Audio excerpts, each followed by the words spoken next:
Yung walang-wala ka na pero naniniwala ka pa rin sa God will provide.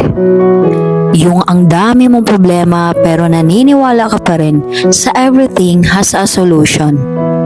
Yung ang dami mong di magandang pinagdaanan pero naniniwala ka pa rin sa everything's happen for a reason. Yung pagod na pagod ka na pero naniniwala ka pa rin sa everything's gonna be okay. Yung gusto mo na sumuko pero naniniwala ka pa rin sa keep going and achieve your dream. Yan tayo bilang isang tao. Kailangan nating maniwala kahit pakiramdam mo imposible. Pero alam mo ba, walang imposible sa Kanya. Basta tuloy mo lang ang mga ginagawa mo para sa sarili mo. Dahil wala ikaw at ikaw pa rin ang mag-aangat sa sarili mo, hindi ang ibang tao.